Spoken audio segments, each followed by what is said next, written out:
Coming up on this episode of Nintendo Cartridge Society, finally, you can use your Nintendo 64 controller to make a phone call.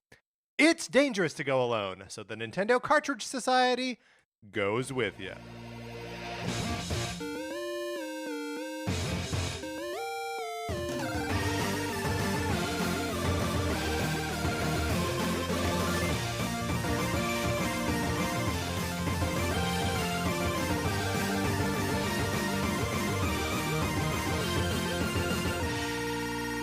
Welcome to Nintendo Cartridge Society. My name is Patrick Ehlers, and I am joined, as I am always joined, by my co-host, Mark Mitchell. We've got a good show for you today. We're going to be talking about the news from the week, including some details about the upcoming Octopath Traveler II.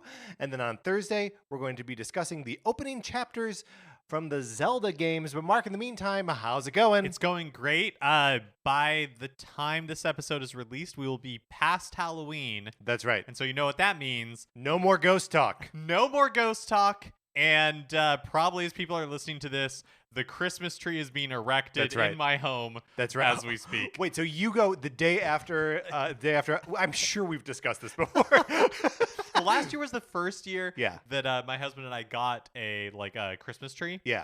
And we did, and it wasn't immediately after, it wasn't the day after Halloween. Right. But it was the weekend after Halloween. Well, so your neighborhood does Halloween hard. Yes. Yeah. So I think there's you have to exercise the Halloween energy after the holiday's gone, and so right. you have to replace it with something, right? And so I think you just got to replace it with Christmas. That's such a good point. And I'm too cheap to hire a priest to exercise the Halloween. That's right. Energy, Well, you need a young priest and an old priest. Yeah. It's a whole thing. Yeah. Two priests. Two in priests. This economy. No, thank you. No, thank you. I will hire one nun, and that's it. Speaking of hiring one nun, my copy of Sonic Forces for the Nintendo Switch. Would you like to borrow it? You can, or at least you can get on the list that entitles you to borrow it. All you gotta do is email us at nintendocartridgesociety@gmail.com and give us a mailing address where we can send you my copy of Sonic Forces for the Nintendo Switch. I pay for postage both ways. That's to you and then back to me. And you can do whatever you want with it while it's in your possession. There are no rules. One rule, there may be a copy of Untitled Goose Game in there instead of Sonic Forces. It'll still be a Sonic Forces case.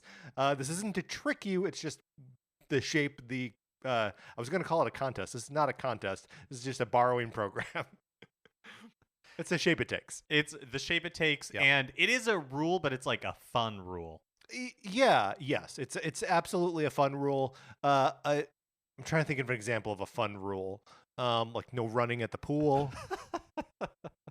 That one just keeps you safe. Well, I mean, the reason I pointed out is just because, look, I know that there are probably some listeners of this show who are rule breakers, bad people. Yeah, you know, bad people. Well, I was trying to think of, bad seeds. Well, Is that what you were gonna say?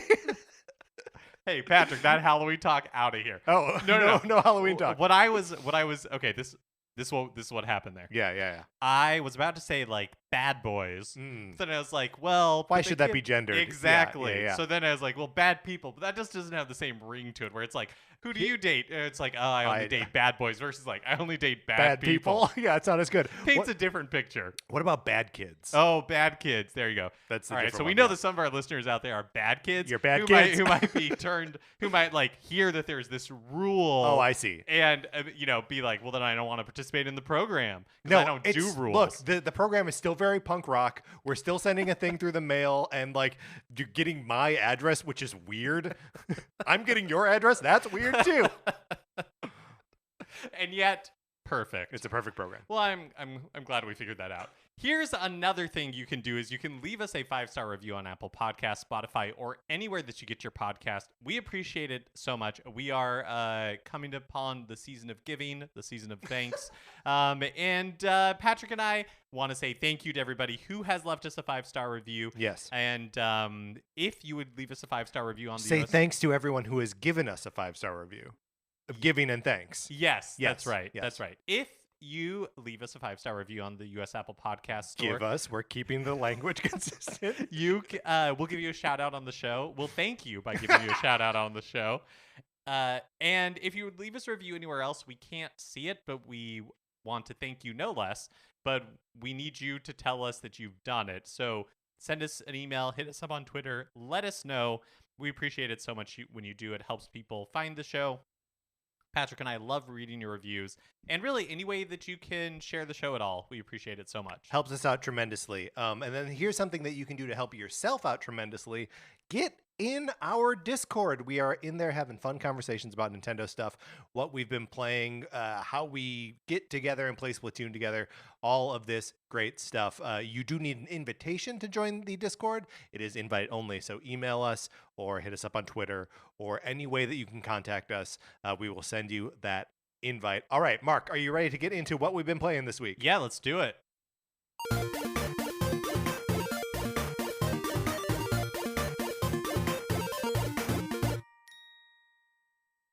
So I have been playing Persona 5 Royal, and I have also been playing Persona 5 Royal. Okay. So I think we're not going to really spoil anything, and if we do, or are we going to? How are we going to talk about Persona 5 Royal? We haven't talked about this at all. No, we have not. We are hashing this out on mic in real time.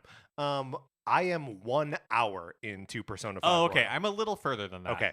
I am not worried about spoilers. And I think, well, I don't know. What do you think? Do you want to just free for all, freewheeling? We're just talking about our experience with the game, or well, at least for now, let's see how far we can get without getting into specifics. Sure. Specific spoilers. Yeah. And then if we reach a point where we do need to, because I was pretty freely spoilering. Mm-hmm. Oh boy. Spoiling. Dragon Quest XI Echoes of an Elusive Age Definitive Edition for the Nintendo Switch. Right. That's like riding a bike. Yes.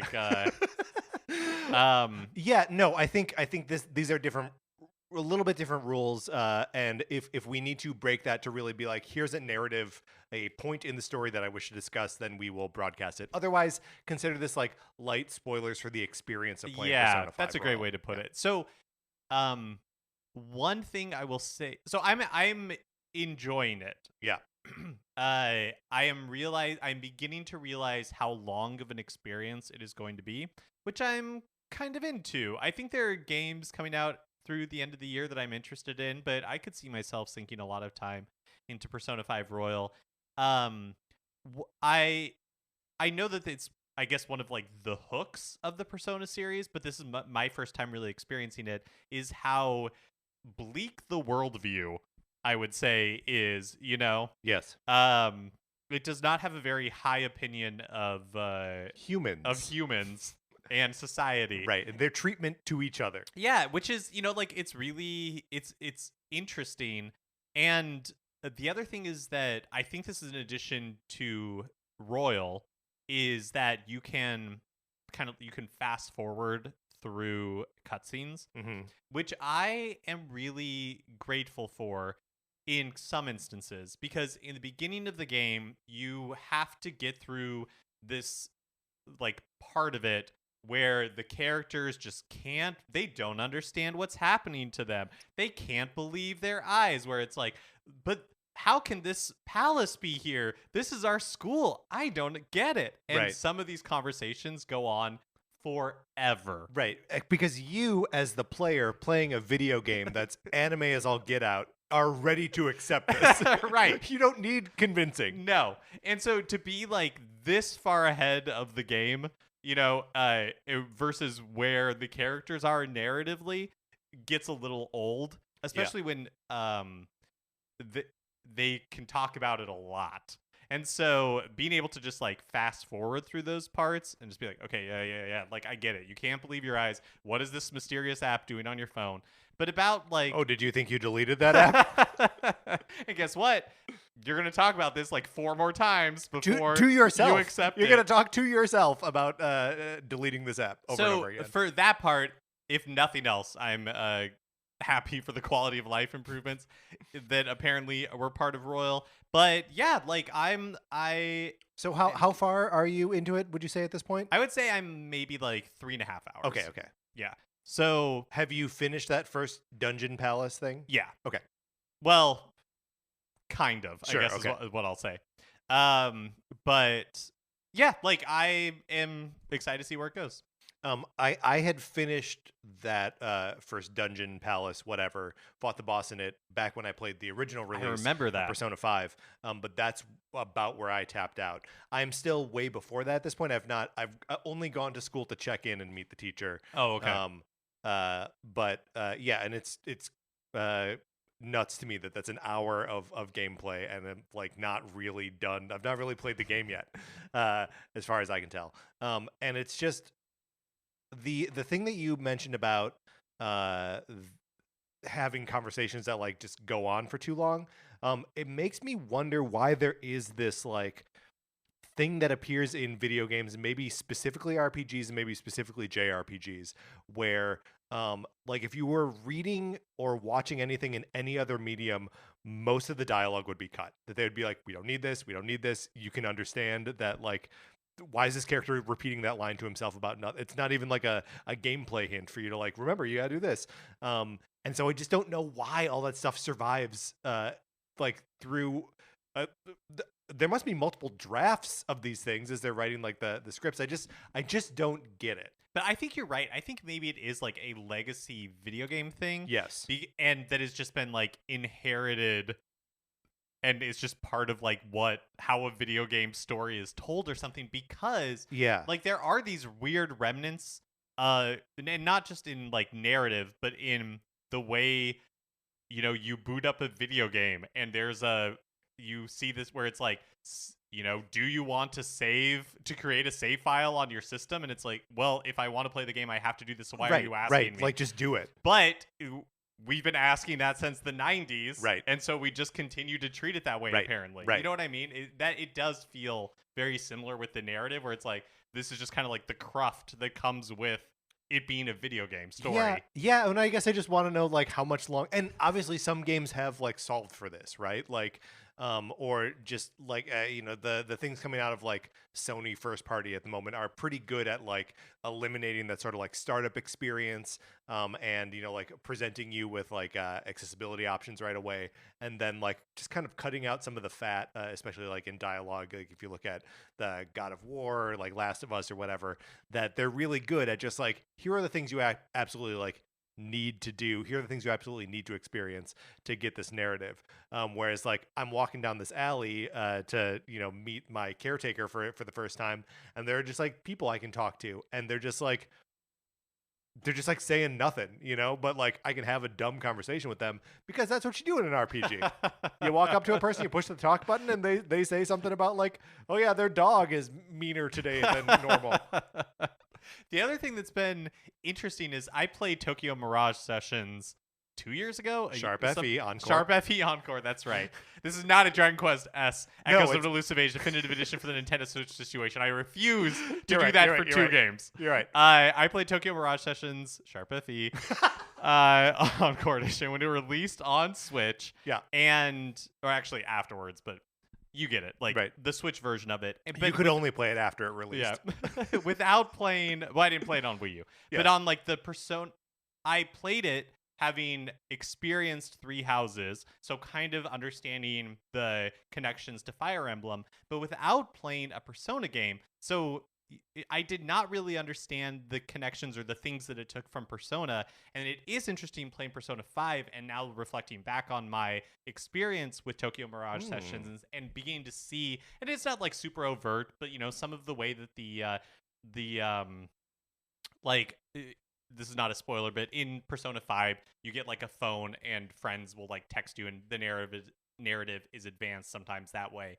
And that is a mechanic in Tokyo Mirage Sessions. Even some of the ways that they treat NPCs and like the visual presentation of NPCs, it's not identical to Persona 5 and Tokyo Mirage Sessions, but they do have this same sort of like when you're getting on the train to go to school in Persona 5. Yeah. And there are like characters who are fully rendered, but for the most part, the crowd is rendered kind of like in a different, less this like kind of detailed faceless sort of way. Yeah. And Tokyo Mirage Sessions does something very similar. So that part of it is interesting as well. Also, I feel like Tokyo Mirage Sessions, and having just played not that long ago Dragon Quest XI S Echoes of Elusive Age Definitive Edition for the Nintendo Switch, I am I sometimes get really impatient in the beginning of RPGs. Yeah. I just talked about like fast forwarding through all this dialogue. So I'm just like, I just want to like get into it. I want to get to the part where I know the systems and stuff like that. But I'm now able to reflect back on those and being like, okay, it's going to take me, like 10 hours before I really know what's going on in this game, or even beginning to feel comfortable with the systems. Right. And so just allowing myself that like bit of grace with Persona 5 and just be like, this is a long game and I'm just barely in the beginning of it. Right. And just kind of being like, I have to submit myself to a full season's worth of television, like that amount of investment before you can start to like play the game, which can be, I don't know. I'm still in the mode where like I'm finding that a little frustrating. But I've so far my hour of play has been 2 half-hour play sessions, which like at the speed that it is going is about just like what I like. I don't really want to play more than that at one time. And I'm certain that when I clear that barrier and I'm actually like invested in what's happening and in like the gameplay of it, that I'll want to play more. But I'm not gonna like force it. I'm just gonna like keep it around, keep it in the rotation, and just hope that I break through that barrier. It does make me, because I've heard, and this could be wrong, I didn't look it up on, like time to play or anything like that, but that Royal with its additional content is like, can be like a 150-hour game. Right. And it makes me so sympathetic to game reviewers. Because I was thinking, it's like, if playing Persona 5 Royal was my full-time job and I did that for 80 hours a week, it would still take me multiple weeks to see the end of this game. You know what I mean? Well, and if you're working 80 hours a week at your full-time job, you're working twice as much as you should be. Oh, you're right. 40 hours. Yeah, it's just insane. Yeah, I mean that would be essentially a month of work. Yeah. Yeah, no, it's nuts. No one should have to subject themselves to that. But I'm glad that we're both playing Persona 5 Royal. I'm sure we will have more to say about it as we go. Mark, I've been playing Shovel Knight Dig. I finished Shovel Knight Dig. I got to the end. I cleared it. I've done that a couple times now. I don't know how to stop playing Shovel Knight Dig. I'm enjoying myself. I think like roguelikes are your thing. Roguelikes are my thing, but Shovel Knight is also my thing because I booted up the old treasure trove and I was like, I want more of this. Give me more Shovel Knight. So I started a new playthrough of Shovel Knight, like the main campaign, Shovel of Hope. And I messed around a little bit with Shovel Knight Showdown, which you and I played a little bit when it came out. Which is the fighting game? Yeah, that's like the sort of like platform fighter, which really does feel more like a mode that would have been in like an NES game that like was the secret thing that like elevated some like weird X-Men game into being. I have like a vague memory of there being a like Captain America game that had a like sort of fighting mechanic like that where you could select and pit Captain America versus Hawkeye or whatever. And then you'd be like, this is actually the reason to play the game. And it's one of the least compelling parts of the Shovel Knight treasure trove. But okay, so the way Shovel Knight Showdown works is, or the way the story mode works is you pick one of the characters and then it matches you up in like 10 different matches, and the first one is like 1-on-1 where you're trying to. It's the first person to get 5 gems wins, right? And so like if you collect a gem but you get killed, then like you lose the gem and like you can your opponent can steal it from you and all of that, right? So some of them are first to however many gems, some of them are like last man standing wins, but there's one like rule set that you encounter in every time you do story mode, which is it's called winner take all, and it's when a character is killed, they lose all their gems. And so like it's I think it's first to 12 wins, and it takes a while to collect gems, so like it takes a while to do this, and if you're collecting them, if you've got like 10 and then you get killed, which is totally possible because it's a 4-person free-for-all, right? Then 10 gems fly out of you, and if that happens to happen near the end of like the timer, well, you're just gonna lose the match. So like I think the rest of the game is pretty well balanced, pretty interesting, but like that style feels totally up to like luck of like what position are you in as the timer is like counting down? Are you have you got someone else on the ropes who's been collecting them for a while and you can kill them and collect 8 gems all at once? Great for you. Otherwise, you're probably not going to win. It's so strange to me the way that they've got that little bit balanced. But all of this is just a long-winded way of me saying that I'm playing as much Shovel Knight as is humanly possible at the moment. Are you playing Showdown online? No, I'm just doing the story modes. Oh, right now. Story mode. I'm sorry. Yeah. And the reason I'm doing the story, there are a bunch of characters in the game. In addition to the like 8 or 9 that it starts you with. And you and I unlocked maybe 2 of them just through the course of like play with each other. But there are a bunch of them that unlock through playing the story mode.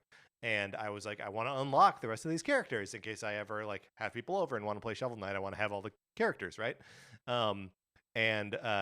Like one of the win conditions for one of them is beat story mode without continuing, and like it means I can get up to that one where it's the free for all, and then it's like this is gonna decide whether I keep playing or not. It's really a bummer to have to continue on one of those. I actually don't know if you can do Shovel Knight Showdown online. You must be able to, right? Yeah, I guess I don't know. I just assumed it being like a brawler fighting game, like free for all type thing, that it would have online. But maybe it takes its retro roots to heart. Maybe it takes its retro roots to heart.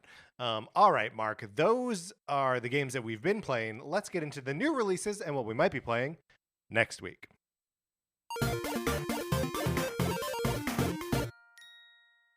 Today, November 1st, Lego Star Wars The Skywalker Saga Galactic Edition is released digitally, which I believe has all of the like DLC and character packs for the first season of it. They're doing more on top of this. Again, weird sort of rubs me the wrong way that this game has been out less than a year and they're already like pushing like a new release. I don't know. I feel a little cheated by having spent $60 on this like not that long ago. Again, part of the reason why I'm waiting for Mario plus Rabbids. I know I was gonna say, is this growth for us? Are we? This might be growth for us.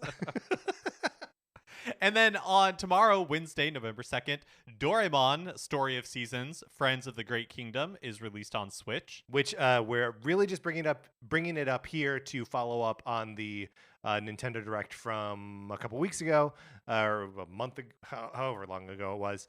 That was all full of farming games. Those farming games, look, they planted them then. They are now being harvested, okay? That's right. So Doraemon Story of Seasons, we saw it a couple weeks ago. It is now coming out on Switch. Are they being harvestellaed? We'll get to it. We'll get to it. Don't get ahead of yourself, Mark. And then on Thursday, November 3rd, Run Box Run is released on the Switch eShop. Run Box Run. Okay, so this one caught my eye because I was like, is this a Box Boy game? Because it looks like that's the format. Sounds like it could be. It's missing a couple exclamation points, but otherwise it looks like a Box Boy title. No, it is not a Box Boy game. It is, however, a game from A2E, which is the studio or like collective of developers that did the Mutant Mudds games and the what is the name of that game? Hatch Tales.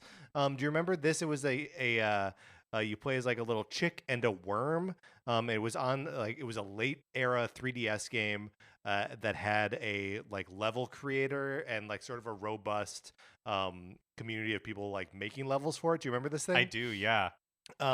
And I was like, let's check this out. Let's see. But look, it's from a developer that I trust. And it is a like up to 13 players online party chase platformer. So like you all play as little boxes in little obstacle courses that look an awful lot like the Box Boy levels without the like self reproduction aspects, and you're just racing the other players to the end of the level. And like collecting little gems along the way. It's a $5 game. It looks like it'd be fun. I don't know. I Run Box Run on my radar. That does sound fun. And then on Friday, November 4th, Harvestella. There we go. Is released on Switch, and also It Takes Two is released digitally on Switch. What of these games that we've mentioned here are of interest to you, Mark? I think It Takes Two because it's a co-op game, which I always like, and it got such rave reviews on its release on previous platforms. I'm excited for it to come to Switch. Any of these farming games? I know you're a farming fan. Yeah, I don't Farming. I don't think so, but yeah, I don't think so. All right. I am also interested in It Takes Two. Look forward to playing it with you, as I'm sure we will. And obviously, Run Box Run is something that I'm interested in. And I'll be skipping the farming games altogether. All right, Mark, let's get out of the new releases. Which brings us to a regular segment on our show. It is time for 433. In 1952, American composer John Cage wrote a piece called 433, wherein a performer or group of performers didn't play their instruments for 4 minutes and 33 seconds. For the purposes of this show, our instruments are talking about Nintendo. So, for the duration of one performance of 433, Mark and I will talk about something not at all Nintendo related, thus fulfilling the contract of the piece. Mark, gone are the days where we administer quizzes to each other that are Halloween related. Because we have exercised that season, a young priest and an old priest. We are now ranking the Disney villains from the 1990s. Yeah, so let's run them down real quick. Sure. We have McLeach from The Rescuers Down Under. We've got Gaston from Beauty and the Beast. Jafar from Aladdin. Scar from The Lion King. Governor Ratcliffe from Pocahontas. Frollo from Hunchback. Hades from Hercules. Shan Yu from Mulan. And then Clayton from Tarzan. Okay, so just to clarify, we're not incorporating anything that is retroactively become Disney in the meantime. That's right. Pixar, not in there. Darth Maul, not eligible. Darth Maul, not eligible. That's right. Just their Magneto, no. Just the Disney. That might have been 2000. The villains from the Disney animated films. Right. Theatrically released, not created by Toon Studios, so no Goofy movie. Right. Nothing like that. Yeah. Okay. Where adolescence would be the villain of a Goofy movie. Ooh, probably. Yeah. Or from the actually, what year was the DuckTales movie, The Treasure of the Lost Lake? So it might have been 1990. Okay. But all right. yes, also falls. Yeah. Does not count. Do you have any? So for me, early favorites here, gotta be Jafar, gotta be Scar, and gotta be Gaston. Yeah, I feel like those are definitely they're top tier. Definitely the strongest. Hades is funny, but not a very good villain. I'll tell you when. Also, James Woods. Oh yeah, great point. We gotta worry about that. Yeah. Need we say more? Frollo is really gross. Frollo's really gross. I had to double check when I saw this list that character's name is Frollo. Makes me think that he's Olaf's cousin or something. Has the darkest villain song in any Disney movie, I would say, but not But Shan Yu is also too dark to have a song. Yes, from Mulan. And Clayton didn't get a Phil Collins song, so Clayton's probably low. Well, and we all know the real villain of Tarzan is Turk, of course. Yeah, that's right. And then Governor Ratcliffe, not really memorable. So yeah, I feel in McLeach, I had to look up. Yeah. Well, and I also I kind of want to throw out Rescuers Down Under because Rescuers Down Under is borderline a direct to video Disney sequel that got a theatrical release. Do you know what I mean? I don't know. I actually think it's pretty ambitious. And it looks really good, especially that opening sequence. I don't know if you remember where they're flying in and where it opens on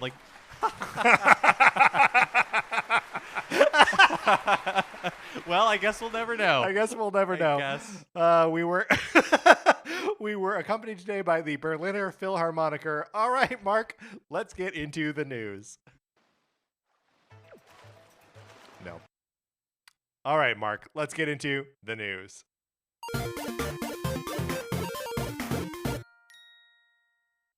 Octopath Traveler 2 is set for release in February of next year, which I totally forgot about this. Yeah, I keep forgetting about this game. Yeah. And it comes out so soon. It's really not that far from now. It's just so interesting to just in terms of our awareness and just remembering what Octopath 1 represented for the Switch, and then therefore like for this show, right? That it was something that we were anticipating. We were in our early discussions of like what characters should they add to Smash. I think we both had Octopath characters in there. Um, but yeah, it's just like this one, it's not coming just to Switch, it's coming out multi-platform. So like it just feels a little bit less, I don't know, like Yeah, hyper relevant to the Nintendo community. I agree, and like less impactful. Yeah. Because you're right. I mean, I remember that January kind of like Switch blowout a couple of months before it was released, and that's the first time we knew or saw anything about like Octopath Traveler, and it looked so new, it Well, seemed so new. And that's the first time that we saw anything that was HD 2D. Right. Yeah, no, So absolutely. that may be the crux there, because multiple HD 2D games have come out since then. I say multiple, but maybe only two others. No, you've had Bravely Default 2. not You've- HD 2D. Yeah, it is.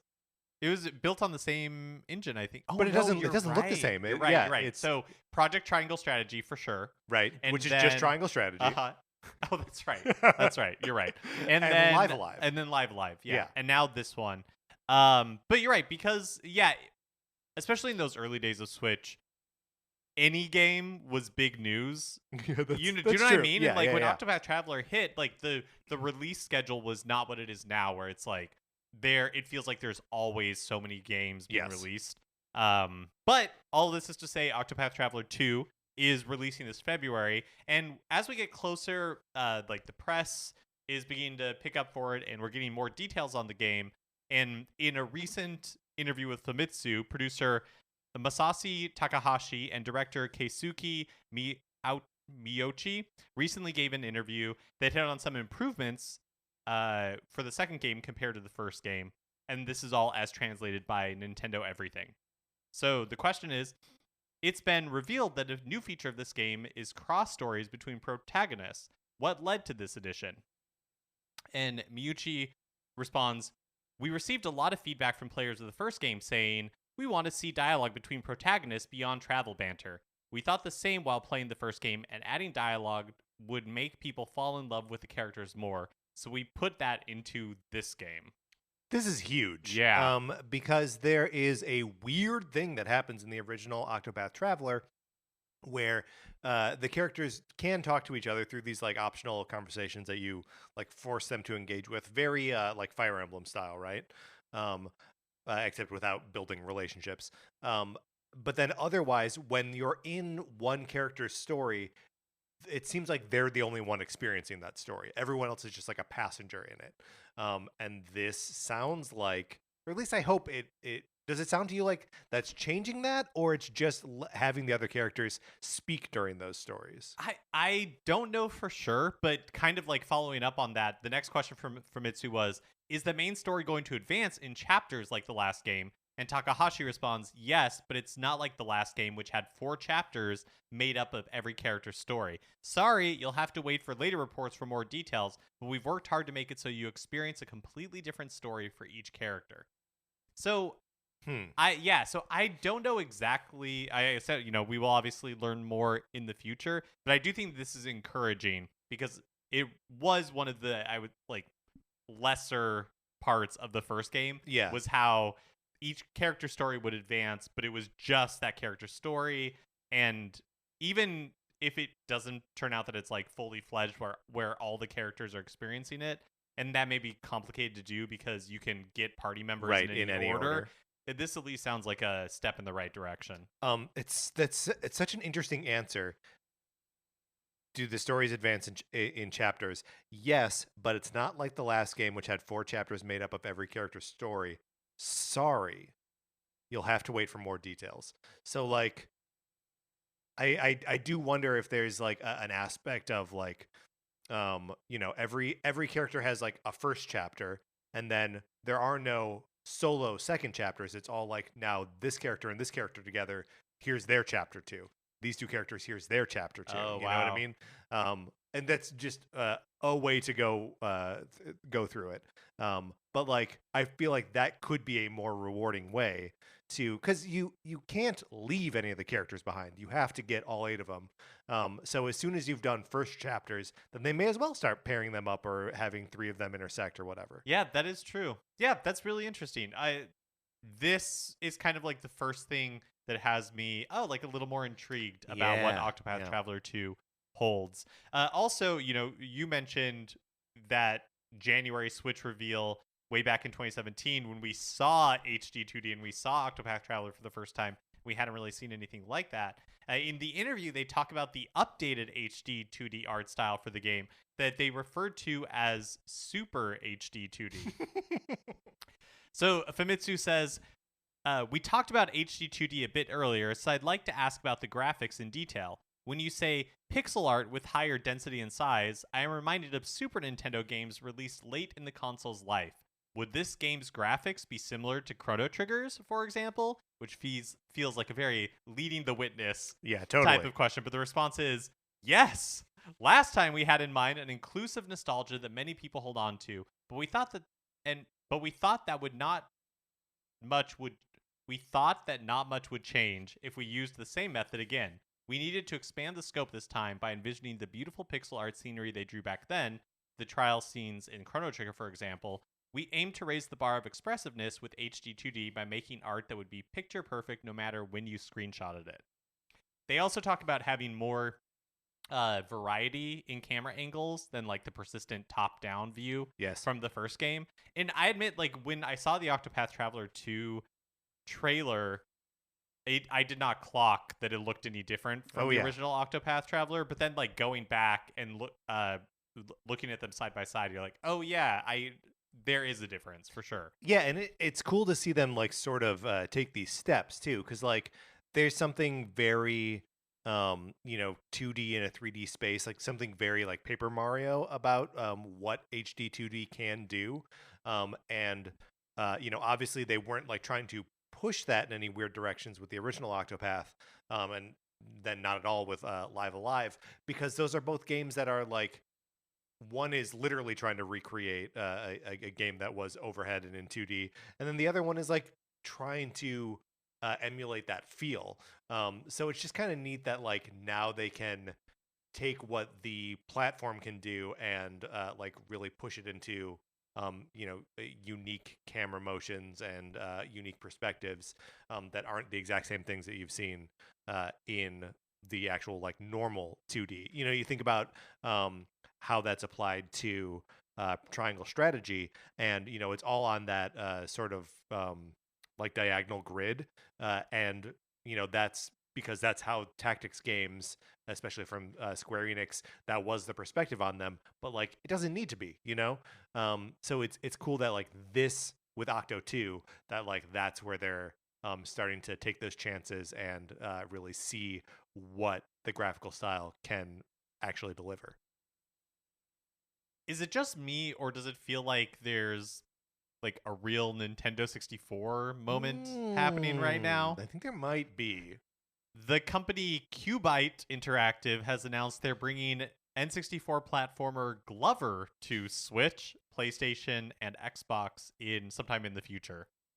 So earlier this year, Limited Run Games announced a re-release of Glover on N64 carts, and the game was released on Steam earlier this year, but now it's coming to consoles. So maybe it's not so much an N64 renaissance as it is a Glover renaissance. But we are in the midst of Nintendo 64 games coming to the Switch on the Nintendo 64 Switch Online, Nintendo Switch Online, whatever. I was going to say app, but that's not right. But so that library is like getting new relevance. And I have a new Nintendo 64 controller in my house. I know you do as well, because they're selling them again for use with the Switch. I don't know. It does feel like there's a real moment happening, and especially when coupled with the GoldenEye, that we know it's going to come to both the Switch and the Xbox platforms. Like, yeah, it seems like it's relevant. Have you ever played Glover before? Nah. Yeah, me either. I think it's pretty well regarded, and uh, on while I'm working, I listen to quite a few uh, a lot of video game music, and on some of the like N64 mixes, there are tracks from Glover in it, and it's pretty good. Yeah. So I don't know. I wish, for me personally, selfishly, that this was coming to the Nintendo Switch Online Right. instead of having to pay for it separately. Do you think we'll be able to use our Nintendo 64 controllers on it? Ooh, that would be cool. No That would reason be we cool. can't, right? Because can't you play any game with, in theory, with like an N64 controller I on don't Switch? think so. It just won't like work because there's not the right buttons to right, map to right. it. I don't know. I think there's it's a good question actually. We should try seeing how many games we could play with the Nintendo 64 controller. But I certainly hope so. It would be fitting if you were able to. Yeah, which is what makes me think that you can't. Last week was a busy week for Splatoon 3 patches. On Tuesday, version 1.2.0 was released that included support for the new Splatoon 3 amiibo, plus quality of life improvements like quicker data transfer between players, the ability to more easily back out of lobbies when playing alone, and a lot of bug fixes and adjustments. The Splatoon 3 amiibo are not out yet. They just patched in the functionality to interact with them. Yes. Okay. So I guess like in preparation for their release. Right, because they come out on the 11th, I believe. Okay, so a little bit later this month. And then, so that was release was on Tuesday. Then just one day later, on the 26th, Rainmaker was temporarily pulled from rotation in Anarchy Battle due to a bug introduced in the previous day's update that could cause the score counter to immediately go to 1 when touching a checkpoint. So then on Friday, version 1.2.1 was released that fixed Rainmaker and returned it to the game, plus a bug fix for an issue with super jumping.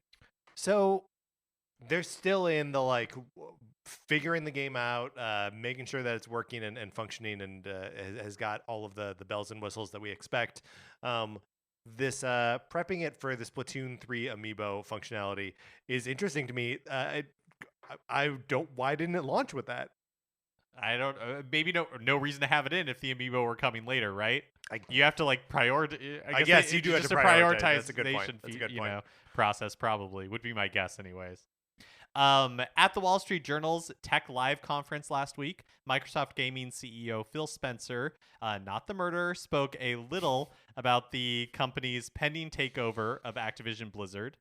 Related to Nintendo, Spencer says, quote, Call of Duty specifically will be available on PlayStation.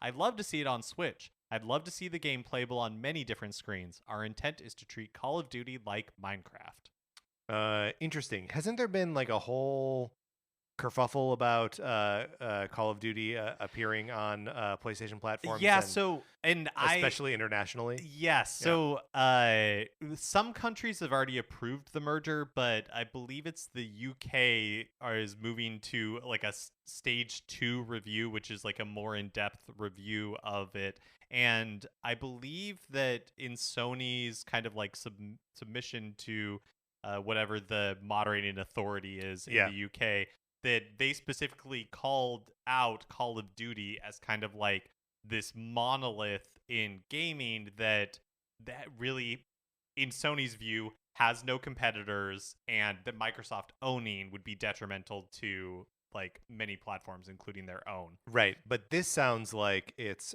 Phil Spencer saying we want Call of Duty to continue to be multi-platform and available to people playing anywhere for the foreseeable future. And then talking about the merger in general, so this is not specific to Call of Duty, he also said, quote, this opportunity is really about mobile for us. When you think about 3 billion people playing video games, there's only about 200 million households on console. So I have been very skeptical of this merger, and I remain very skeptical of any large consolidation like this. Skeptical / like suspicious of it. Yes, like suspicious, distrusting. Yeah. But I will say that like Microsoft has treated Minecraft like its own platform, and it is available on like every platform ever. I will also say that Spencer is correct that really, like, if you look at the market for home consoles, like especially like PlayStation and Xbox, it hasn't grown that much. Like the pie, the amount of Right. people playing, like what platform they're playing on shifts around, but it hasn't grown like that much compared to the gaming audience in general, which he calls as 3 billion people playing games versus 200 million households. And I think that's why you've seen other companies, like Zynga got bought, like all of these Right. like mobile focused companies got bought, because that is kind of where the growth in gaming is, because otherwise you're doing console gaming where it's like they're just getting more expensive to develop for Yep. with the same amount of audience, right? So where does the growth come from? Or a smaller audience. Yeah. Right. Yeah. So again, I'm super skeptical about all of this, but they have been, Minecraft has been treated like equally on all platforms, and he's not wrong about like there being a huge potential for growth in mobile. Well, and there's just like a difference in the sort of Xbox philosophy, right? Like they're not all that interested in selling you hardware, right?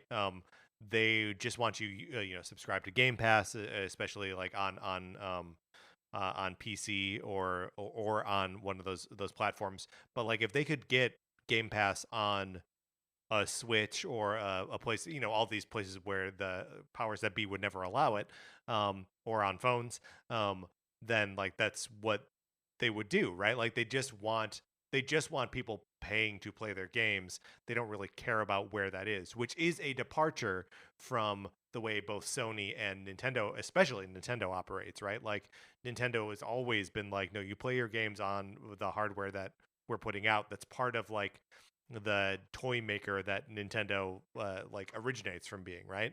But yeah, like that's not what Microsoft is interested in. Yeah. And that's a shift that has seemingly happened in the last few years, Mm-hmm. and still is going to take some time to see if that's really like the road that they go, like fully commit themselves to Yeah. in the long term. But it definitely seems to be the strategy now. Let me ask you: there aren't many times when like looking at video games as like one of my preferred like habits where I feel like the industry is leaving me behind, but like the Microsoft approach and the sort of like subscription service and like the style of games that they offer and the like play it anywhere, like that that's so alien to like my experience of gaming. And part of that is because I've been a PlayStation person and a Nintendo person for so long, that like old habits die hard. But like I've had multiple different Xboxes like throughout the generations. I have at various points subscribed to Game Pass and stopped subscribing to Game Pass. um I don't know, it just if and if they go through with the Activision Blizzard merger, that does position them to be like one of the like undisputed industry leaders. And it's just like, I don't know, it feels weird to not be part of that ecosystem. Yeah, no, I know what you mean, because it is a very different way from like how I have approached games in the past, right? With like dedicated gaming hardware and all that Yeah. kind of stuff. I also feel like Microsoft is, recently, and I don't know if it was at the same conference or somewhere else, but Spencer was talking about how like Game Pass is profitable. Like they're not losing money on Game Pass, according to him. Which is surprising to me. Yeah, it's surprising as well. And I feel like Xbox right now is in this, or Microsoft Gaming, whatever you want to call it, is in kind of like they have their foot in both worlds in kind of like an awkward way. Yes. And I think it is going it's going to take a few years longer for them to fully, like transition to the vision that they have for Microsoft Gaming, which is, like you said, platform agnostic, and almost like Xbox maybe becomes like Surface products for Microsoft, where, Right. we feel like this is the best in class place to play these games, but you can, just like we think Surface are best in class Microsoft, like Windows products. Right. But you can use the software anywhere. Exactly. Yeah. But I think we're not quite there yet. Right. You still have Xbox Series 1 or Xbox Series X and S that, they're still positioned as dedicated gaming consoles, and I think it's just going to take a little bit of time to kind of like for them to align it perfectly in this vision. Right. Well, and I mean, all of this is tough because, well, you and I sort of pay attention to the gaming industry, like at large. We're a Nintendo podcast, and Yeah. like, that's really where like the culture of that company are like that's really what I'm interested in as far as like the news of it. So like sort of measuring out where all these other players are is just like a little bit outside of where I think our expertise lies. Even though we are, we're paying attention, right? You're right. We're not dummies, but it's not we're not as plugged into it as we are with Nintendo. Completely agree. Speaking of which, finally, when Apple released iOS 16 in September, it included support for connecting Joy-Con and Switch's Pro controller through Bluetooth to like your iOS device. Now, with the release of iOS 16.1, the Switch's retro controller, so the N64 controller, the SNES controller, the NES controller, and Genesis controllers work as well. Which is very cool. We had heard about them being the support for them being added to Steam not that long ago, and so it's cool that they're just neat controllers, right? And it's nice that there is now this unifying technology that is like the Bluetooth connectivity, where it's just like, yeah, just make all controllers should work with all things. Why not? Yeah, I personally have never like used a Bluetooth controller to play like a phone game, or I don't have an Apple TV, to like connect it to either. But I can totally see the appeal, especially if you have an Apple TV, of if you're playing like a retro style game or something, to be able to connect your Bluetooth controller to it. Well, Dig It, Shovel Knight Dig is available on Apple Arcade. Like, it's free if you subscribe to Apple Arcade. So now you can sync any Switch controller to it and just play it there instead of paying the like $20 for it on Switch. Yeah, pretty cool. And you should play Shovel Knight Dig because it's very good. Mark, I finally got my Super Nintendo controller, so I have now completed the collection of 2 NES controllers, 1 Super NES, 1 Nintendo 64, and 1 Sega Genesis controller. And I have my little like briefcase, so I'm just kind of like digging out the shapes in the holes in the foam in the shapes of the controllers. And you gotta really dig for the Nintendo 64 controller because it's fat. There's like a lot of space that you need to carve out there. But I'm gonna have this briefcase that I will then handcuff to my wrist and then take to the airport, and no one will take my controllers from me. Very fun. You'll have to post pictures in the Discord, if nothing else, when you get closer to finishing. I will. All right, Mark, let's get out of the news.